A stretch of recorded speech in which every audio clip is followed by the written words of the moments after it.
All right, good morning, everyone. Just a disclaimer, we're running on high risk because I do not have a whole lot of coffee in me right now. So it's very early, but I got to go to work today. So I want to talk today about how each team did in the draft with what they were given. So I'm going to be rating all six teams that had picks. And of course, we had the Dashers having 11 picks. Hudson Valley only had the one, which I can see is kind of cut off there. So let's adjust that. Okay, that's a little better. Okay, so I gotta get a tripod. Um, all right, so everybody made their selections, and now I have this color coded because we kind of alluded to this in last Wednesday's video about the draft debate. All right. Some of these players are not going to be signing with the team. As a matter of fact, most of the teams that are not signing are retiring. So they're not going to be playing anymore in the Fed at all.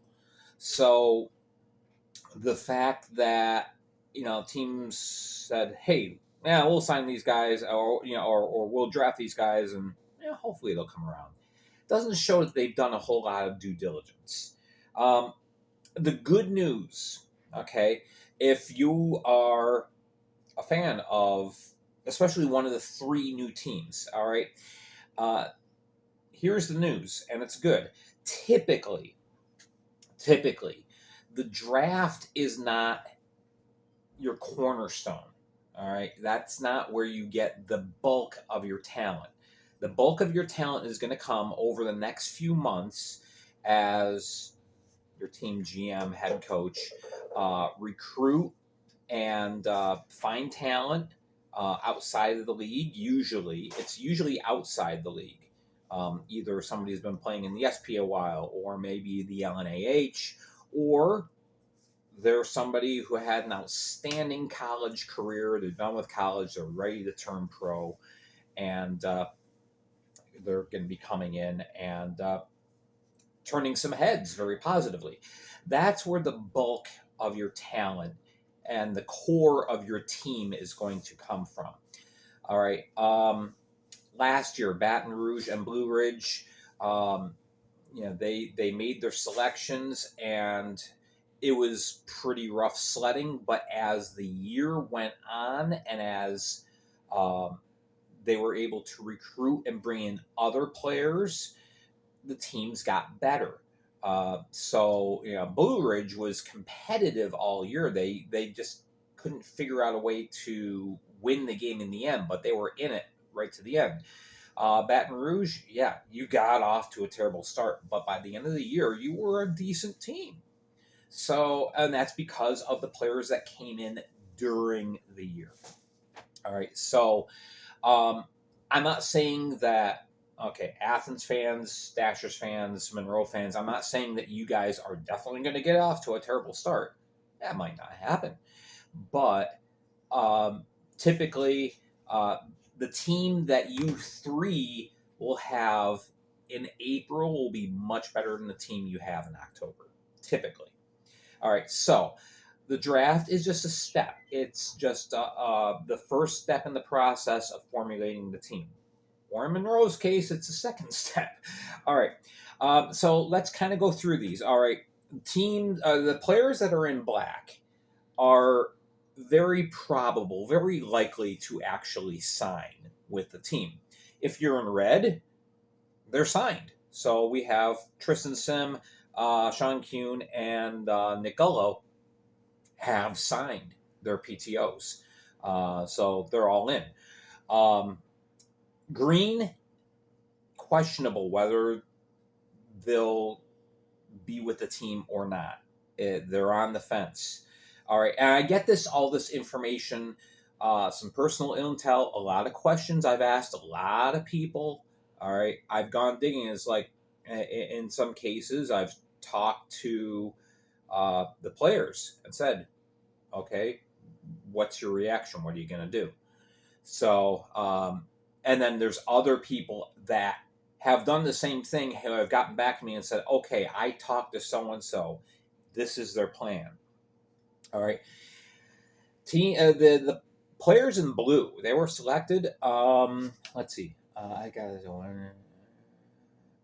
All right. In the case of what there is, 1, 2, 3, 4, 5, 6, 7, 8, 9, 10. 10 players in blue. In the case of 6 of them, they're retiring. They're done. So there you go.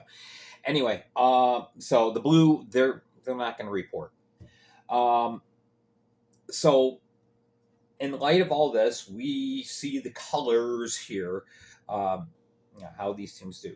All right, so we're going to go through real quick. All right, Athens. All right, they picked up some nice pieces. They've got some good scoring depth already. They started off with Carter Shinkarik, Colby Johnson, who was with Danbury last year, youngster with a lot of promise. Brandon Picard, he showed a lot of promise with Port Huron last year, and having Tucker Firth on the back end, that is excellent. Now they did select Riley Robertson. I'm not sure. I've heard that he is contemplating retirement. Justin Portillo. There was some stuff going on in Mississippi. He ended up off the protected list. Is he going to come back? Not sure. Nick DeNicola from Danbury. Personally, I don't see him playing anywhere except for Danbury. I mean, he's a local guy. And he just taken a couple years off with playing. Is he going to come back to Athens? I don't know. Fitzgerald and Keplinger, they're both done. They're retiring. They're going post hockey in their life. So they're not going to sign. So those are wasted picks. And here's the note: if you notice, Athens just passed on their last 2 picks because they said, yeah, we're done. There's nobody else here. There's names there, but they're not going to show. So Athens at least acknowledged that there were limitations with this draft. So obviously, I think they could have done better, especially with these 3. It's like they're really on the fence. I think they're more doubtful than questionable, honestly. Athens, all right, they get. We're gonna write sideways. C plus. All right. Nobody got great grades from me. All right. Just letting you know, I don't think the draft went particularly well.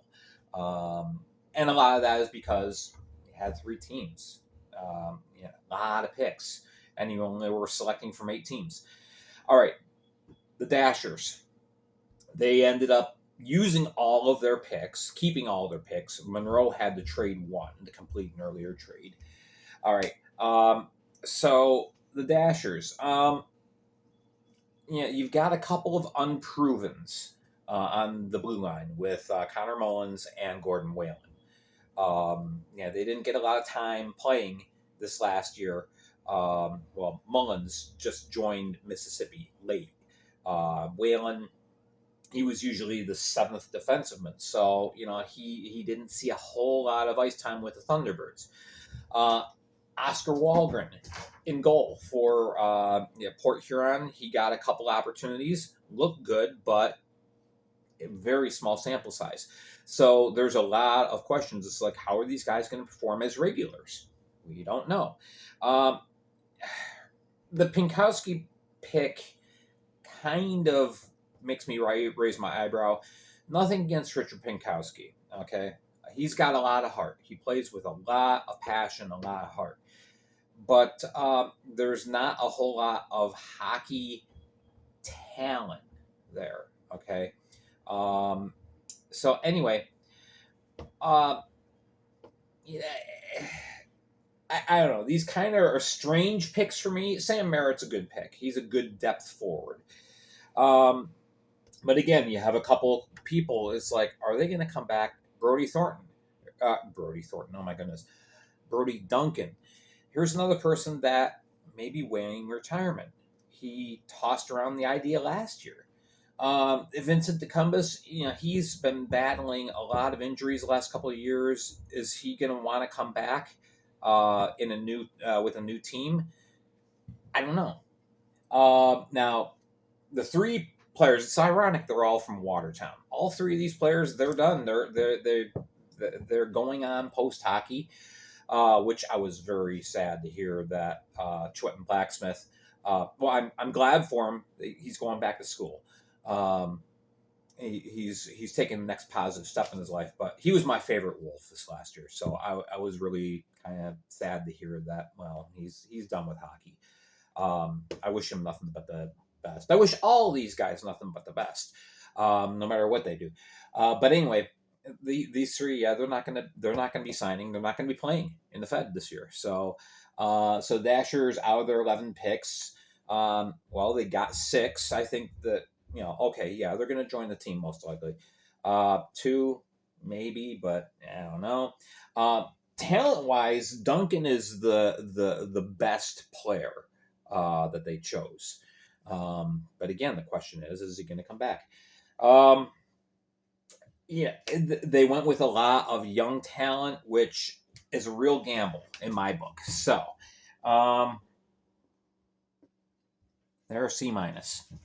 All right. Again, nobody did great in this draft, in my opinion.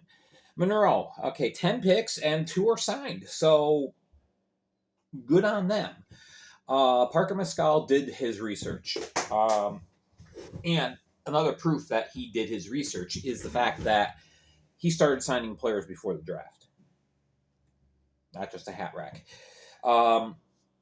So anyway, so he's got talent coming in already, and now he's adding to it.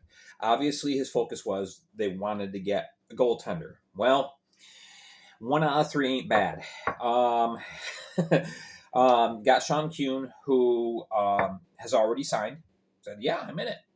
Kuhn has not played a whole lot the last year, so I think he's chomping at the bit to get back on the ice. Nick Golo signed Stoysevsky, very good pickup. He was very underrated, in my opinion, for Danbury last year. Leighton Parker, an unproven, but we also have Devin Fields, again, kind of unproven. He was in and out of the lineup in Motor City, but at least he got a couple of nice defensive pickups. Popoff, not sure if he's going to come back to the Fed or not. He might strive for the SPHL. Cody Karpinski is his goal, play at a higher up level. So I don't think that the odds are very high of him returning to the Fed.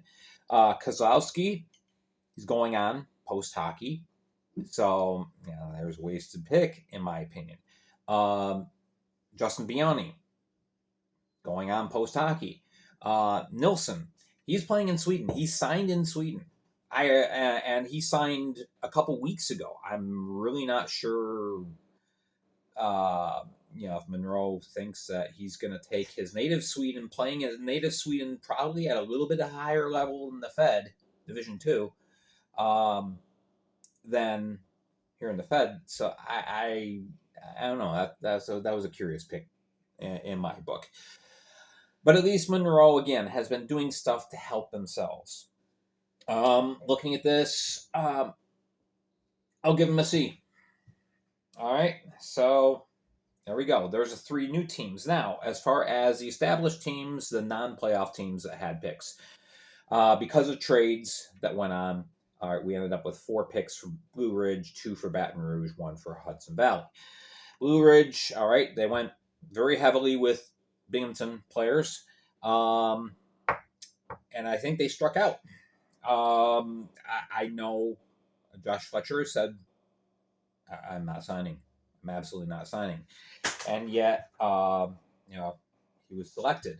In the hopes that, oh well, if he understands that he can't play anywhere else in the Fed, then he'll sign. Doesn't sound like you have the player's best interest in heart, in my book. Uh, Andrew Utero, same kind of things. I'm not happy about being selected here. Haven't heard from Justin Samaro, but so I put him questionably. Sim at least signed. The good news is Blue Ridge has been doing a fantastic job, very good job, with signing players, PTOs. So they're another team like Monroe that have helped themselves. But I think they wasted these picks, quite honestly. So I keep dropping my pen.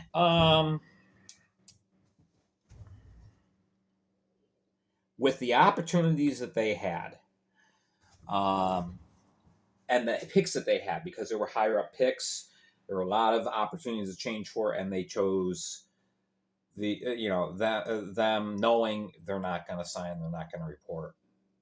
I'm giving him a D plus. I know it sounds harsh, but again, the good news is the draft is just one part of the process. Blue Ridge, as far as signing players, PTOs, right now I'd give Blue Ridge like an A minus. So it balances out. Baton Rouge, they did very well in picking up two defensemen. Well, now Brody Thornton is a bit of an unknown. We still haven't seen a whole lot from him. He only played in 5 games this last year. Balkwell, we saw what he can do. He played very well in Columbus this last year. And both of these players are very likely to sign. So Baton Rouge gets the best grade in my book. And the reason why I'm giving them a B minus is because they needed the biggest need Baton Rouge has is a scorer. They need offensive firepower. They've done a very good job as far as building up their defense and building up their goaltending, but they missed their opportunity to get someone they really, really needed. These 2 players will definitely help their cause, help make them better, but I think they missed their shot. And then Hudson Valley, the last pick, Lincoln Gingrich, he's on the fence. So again, knowing that, I think Hudson Valley, they could have chosen someone better. Now, the quality of player that they got in Lincoln Gingrich is good. All right. But he's the only Watertown Wolf that was selected that may play in the Fed this next year. And he's on the fence. So as far as playing for Hudson Valley. So we'll also do them B minus. All right, I'm writing sideways, so there you go. And again, nobody did great in the draft, but thankfully, the draft is just one part.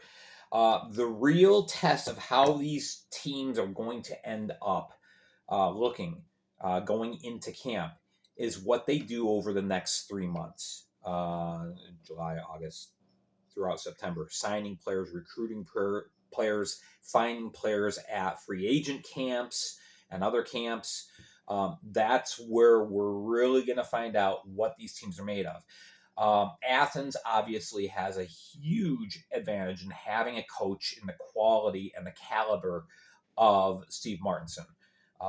He knows a lot of people, so his if you want to call it this his marketing, his talent for recruiting is now going to come into play. And we're going to start seeing, now that this is done, who they're really going to be, what they're really going to look like as Martinson starts bringing in his guys. All right. And obviously, Martinson is the winningest coach in minor league history, so he's done a pretty good job in the past of finding his guys. So I'm not worried about Athens. I'm a little worried about the Dashers because, again, they didn't do themselves any favors by not trying to sign anybody before the draft. They kind of waited until now, and they took a lot of unprovens. I'm a little concerned about them. Monroe, again, they've been helping themselves out. They've got quite a smattering of talent. Yeah, one I saw a comment. Monroe's looking like they're going to lead the league in penalty minutes this next year. Yeah, maybe. You got Cutting and Tatusa signed, and so yeah, it's they're going to be a rough and tumble team. But anyway, Blue Ridge, again, their strength lies in Coach Lamlicka having a system in place, just finding the right pieces to fit in. And I think he's doing a good job at finding those pieces this year. He was kind of on a learning curve last year. And I think things are going much more smoothly this year. I think Blue Ridge is going to be a good team this next year. Baton Rouge, definitely going to be improved, but they still need a scorer. They have to prioritize that as they start recruiting and drafting. Everett Thompson needs to find someone who can put the puck in the net, has a talent for that. And then Hudson Valley, obviously they were last year's Elmira. I think they're going to be okay. I think they have some holes to fill. I think they have some work to do, but I think they're on their way. So anyway, there you go. That's a little capsule as far as how did we do. And let me know what you think. Leave a comment down below. Were you happy with the players that your team chose? Do you think it could have gone better? Were you disappointed? Let me know what your results are or what your thoughts are. All right, and make sure you're following me on Facebook and also now on Spreaker. We're going to be starting audio only broadcasts sporadically through the summer. When we get into September, we're going to start using it as a regular basis. All right, I know this has been a little bit longer, but I wanted to give you a good capsule as far as what happened this last week. So, again, let me know what you think. Thanks for watching, guys. I'm Gary Ryan for the Fed League Flash, and we'll catch you tomorrow.